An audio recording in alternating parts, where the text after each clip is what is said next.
Kisah orang dulu ditampilkan dalam Al-Quran, diceritakan tentang Fir'aun, dikabarkan tentang Qarun, disampaikan tentang istri-istri yang durhaka pada suaminya.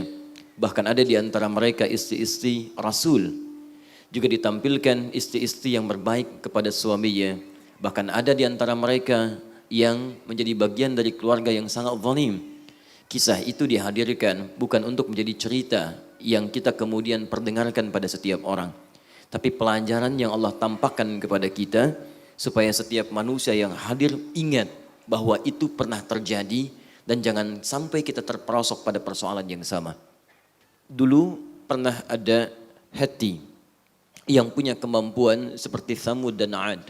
Dia bisa memahat, membuat lubang di gunung-gunung, bahkan membuat gorong-gorong dan tempat-tempat untuk beraktivitas. Anda tahu apa yang terjadi? Mereka membuat ratusan tahun sebelum Masehi. Sampai kini tidak ada bekasnya kecuali hanya puing-puing saja. Ditampilkan itu dan saya sempat masuk ke dalamnya. Bagaimana menyaksikan tatanan yang luar biasa. Dapurnya, tempat istirahatnya, tempat ibadahnya dan sebagainya. Tapi karena menjauh dari ketaatan pada Allah Subhanahu wa taala, itu hanya menjadi bekas sampai dengan kini. Tidak pernah dimanfaatkan dan hanya sekedar jadi objek foto-foto dalam kehidupan. Tidak ada bedanya ketika antum datang ke satu tempat ingin difoto. Tidak ada bedanya ketika antum melihat tumbuhan yang cukup baik ingin difoto. Tapi persoalannya, maaf, tidak ada orang yang memanfaatkan tempat itu.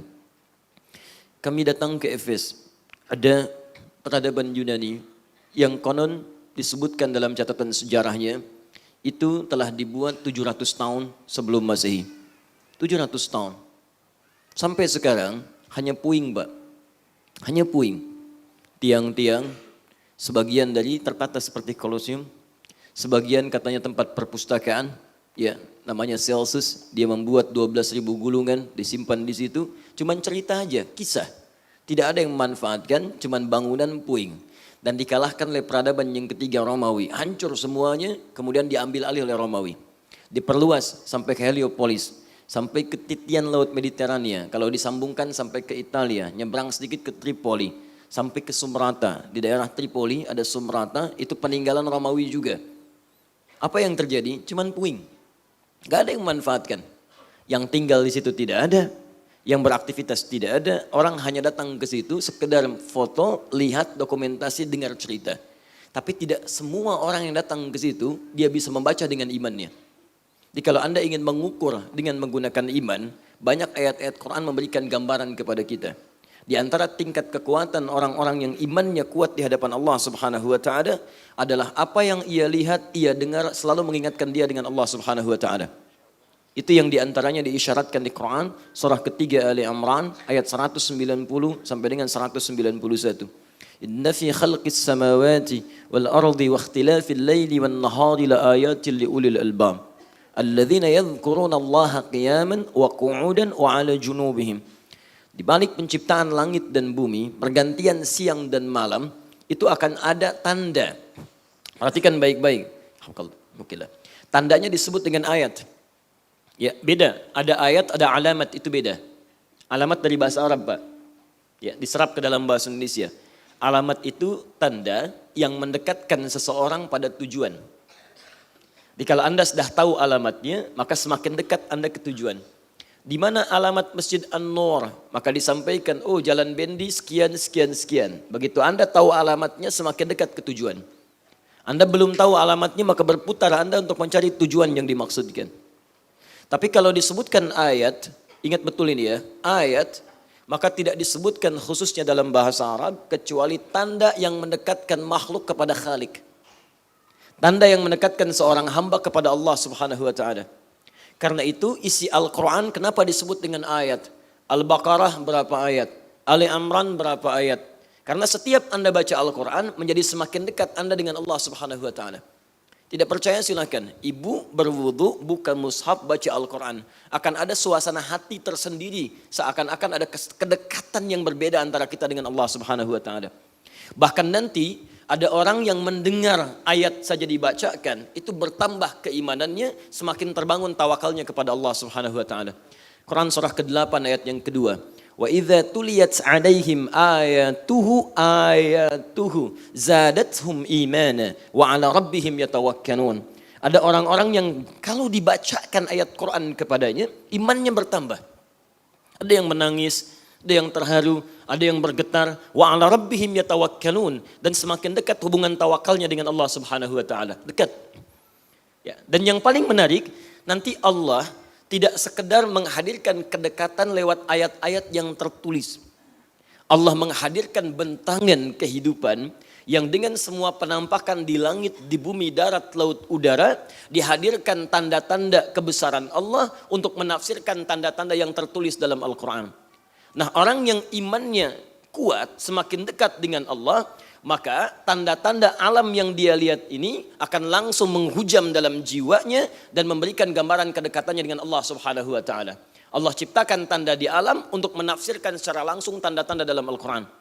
Maka ditafsirkanlah Ali Imran ayat 190 dan 191 tadi. Buka di Fussilat Quran surah 41 ayat 53.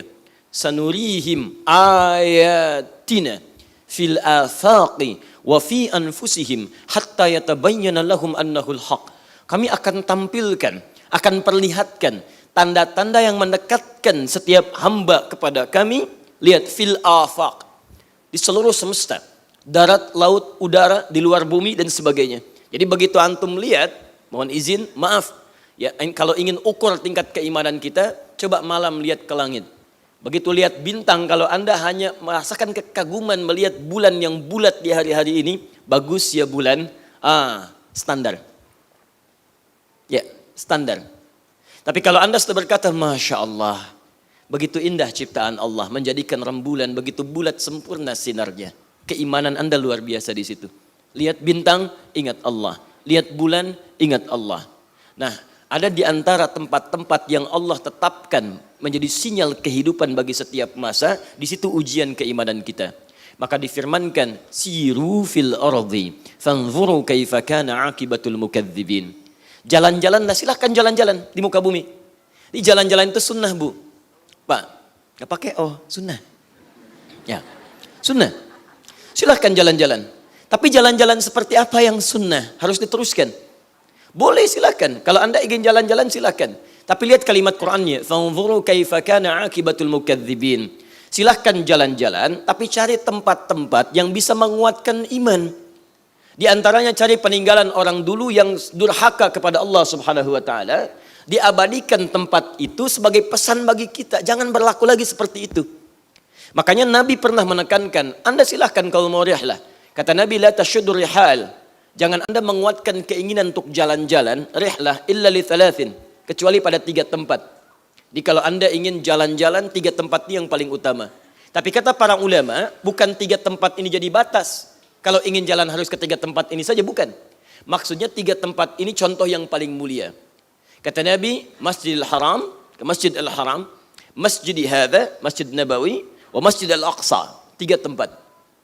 Kata para ulama, kita boleh melihat batasan masjidnya, tapi yang paling penting adalah lihat sinyal di hadis itu, membahas secara maknawi. Kenapa diarahkan ke 3 tempat itu? Karena hanya 3 tempat itu ketika kita hadir di dalamnya, iman kita meningkat kepada Allah Subhanahu wa taala. Maka hadis itu kata para ulama hadis adalah analogi. Kalau Anda ingin jalan-jalan ke beberapa tempat, silahkan investasikan dana yang Anda dapatkan dari Allah Subhanahu wa taala sebagai titipan, tempat-tempat yang bermanfaat yang bisa meningkatkan iman. Jadi kalau Anda silahkan, ya, ada waktu untuk luang jalan, untuk refreshing, gak ada masalah. Tapi cari tempat yang bisa menguatkan iman. Kalau ke tempat-tempat yang tidak ada manfaatnya untuk apa? Ya, Anda habis tenaga, habis waktu, habis dana dan sebagainya.